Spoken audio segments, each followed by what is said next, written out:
Hello everyone, myself Pooja Sharma. Welcome to our Mata Mohanty Oswald Public School YouTube channel. आज हम 12वीं कक्षा का पाठ नंबर 25 वापसी उदय शंकर भट्ट जी द्वारा रचित एकांकी पढ़ेंगे।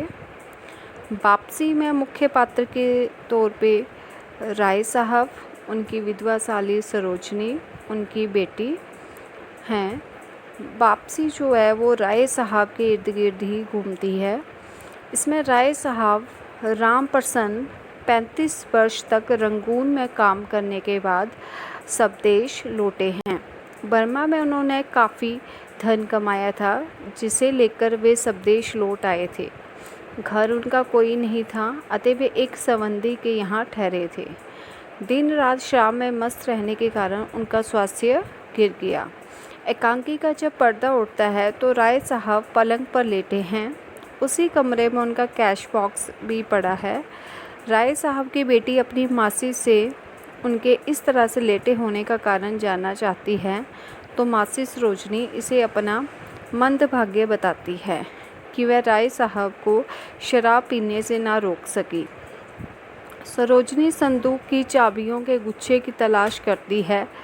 तभी उनका पड़ोसी सिद्धेश्वर आकर राय साहब को किसी डॉक्टर को दिखाने की बात कहता है और उन्हें मृत्यु के करीब जानकर कोई दान पुण्य की बात कहता है। सरोजनी किसी पंडित से उन्हें गीता सुनाने की बात कहती है। सरोजनी इसमें राय साहब की विधवा साली है। सिद्धेश्वर उन्हें ज़मीन पर उतार देने की बात कहता है।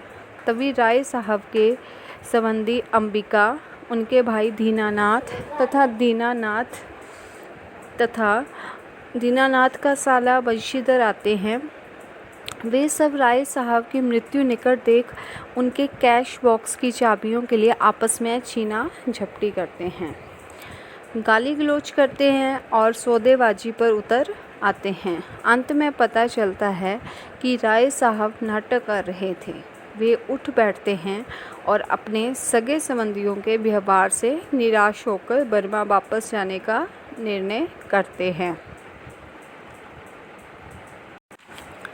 वापसी एकांकी भट्ट जी का एक सामाजिक एकांकी है। इसमें लेखक ने मानवीय संबंधों के खोखलेपन का एक भरपूर व्यंग्य किया है। तो बच्चों, वापसी एकांकी से हमें क्या शिक्षा मिलती है? इस कहानी से हमें ये शिक्षा मिलती है कि हमें अपने पड़ोसियों के दुख दर्द में सिद्धेश्वर की तरह ही सहायता करनी चाहिए।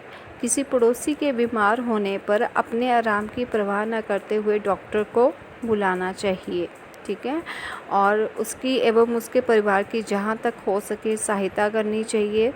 साथ ही पड़ोसी के सगे संबंधियों के गलत व्यवहार पर उन्हें डांटना भी चाहिए। धन्यवाद।